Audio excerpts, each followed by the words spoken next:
Président. Et maintenant, c'est à vous. Et j'espère que vous profiterez de cette occasion. Nous avons environ une demi-heure de temps qui nous reste. Et si possible, j'aimerais peut-être que l'on puisse entendre 2 ou 3 questions pour commencer. Et que vous posez ces questions d'une façon claire et succincte, plutôt que des déclarations. Ensuite, nous pourrons nous adresser à nos orateurs et peut-être encore 1 ou 2 tours de questions. Comme vous avez eu quelques instants de réflexion, avons-nous des questions? Oui, ici devant, sans oublier le microphone, s'il vous plaît.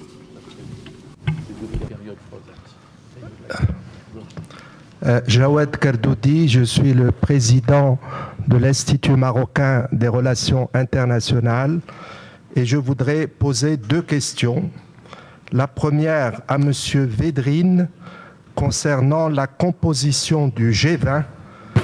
Je suis d'accord avec lui quand il dit qu'il ne faut pas qu'il y ait trop de membres, mais qu'il faut qu'il soit quand même représentatif. Alors je lui pose la question suivante.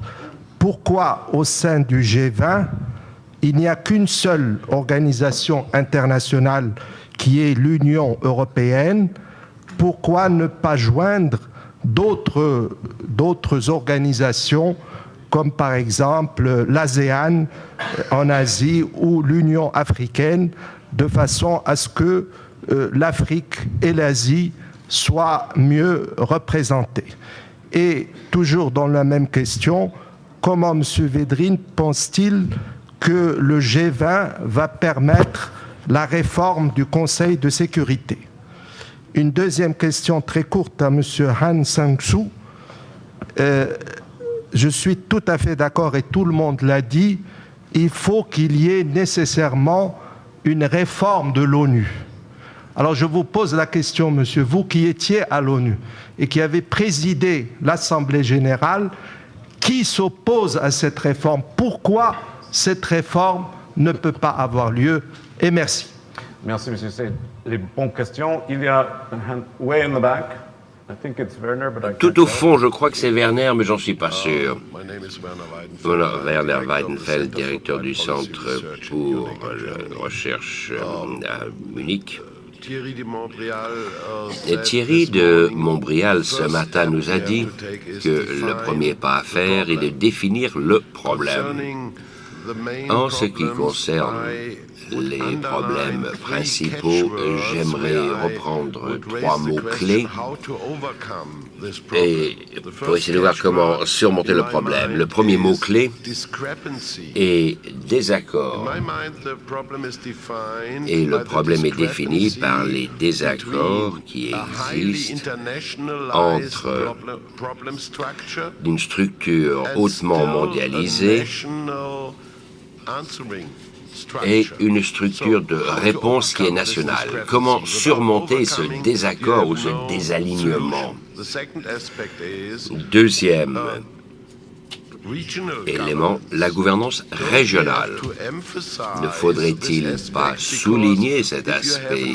Car si vous avez une réponse sur de telles questions, uniquement dans la vision d'une nation, c'est trop restreint et peu pertinent. Si vous dites qu'il nous faut une réponse mondialisée, c'est trop diffus.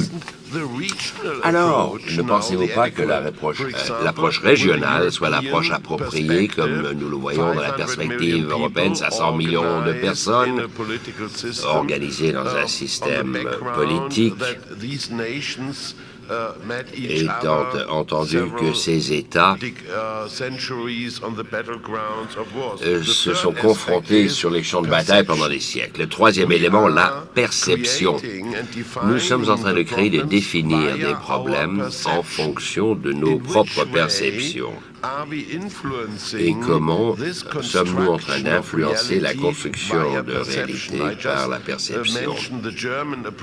J'ai évoqué l'approche allemande actuelle, et pendant les décennies de crise, la réaction allemande a été « c'est une crise profonde » et une attitude extrêmement pessimiste.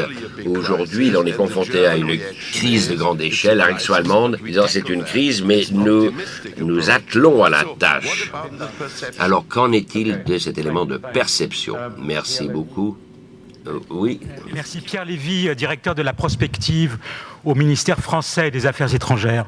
Je voulais simplement vous demander, de manière volontairement simplificatrice et provocatrice, si finalement les Nations Unies ne sont pas le grand perdant de ce débat sur l'adaptation de la gouvernance internationale.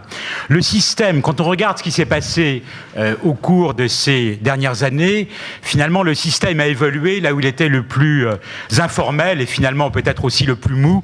Je pense à ce qui a été fait pour adapter le format du G8 avec Heiligendamm et ensuite l'utilisation du G20.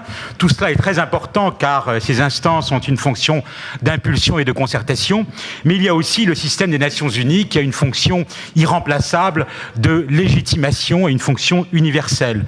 C'est le système le plus rigide, les difficultés sont connues, c'est là aussi où règne sans doute l'idéologie la plus forte parce qu'un système le système des Nations Unies, c'est pas uniquement des procédures, c'est aussi des valeurs, des visions plus ou moins partagées du monde. Et donc finalement, est-ce qu'aujourd'hui, les Nations Unies ne risquent pas d'être marginalisées dans ce débat? Ce qui est très frappant, c'est quand on regarde les échéances qui sont devant nous, qui sont très importantes, on ne parle pas du tout du rendez-vous en 2010 pour la revue aux 2/3 du parcours de la mise en œuvre des objectifs du millénaire pour le développement. Et je pense aussi que c'est une échéance importante. Merci. Okay, merci. I think at this point, I'm going to take Si vous voulez, maintenant encore 2 questions et puis nous nous tournerons vers nos orateurs. Merci, Monsieur le Président. Driss Xikes, je suis directeur du Centre d'études sociales, économiques et managériales, centre de recherche de HEM et de la revue Economia.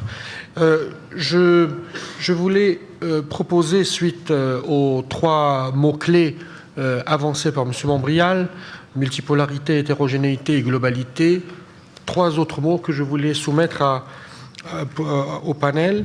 Je voulais, sur multipolarité, je voulais ajouter justice. Je fais référence aujourd'hui, il y a deux grands livres très importants qui viennent de sortir. Il y a le travail de Amartya Sen sur l'idée de justice et il y a Arjuna Padurai qui vient de sortir un livre extraordinaire qui nous montre que finalement, et les deux sont d'accord, c'est que toute la théorie disant que le développement économique va pouvoir aboutir à la justice sont à revoir. Donc, d'où la question du socio-économique, comment on tient compte du socio-économique dans la question de la justice. Le deuxième point, c'est quand... moi, je préfère au mot tolérance, que j'aime beaucoup, le mot empathie. Comment se mettons-nous à la place d'eux? Et non pas faisons un effort vers l'autre avec une sorte d'essentialisme culturel, mais comment se mettre à la place d'eux. Et là, à mon avis, il y a encore du travail. Et le troisième mot que je voulais ajouter au débat, c'est la polyphonie. En parlant d'harmonie et de globalité, je voulais parler de polyphonie. Comment accepter la pluralité des voix à partir desquelles on peut gérer globalement. Merci. Merci. It's hard enough accepting the Je veux dire que la polyphonie des voix ici est déjà assez compliquée, je peux vous assurer.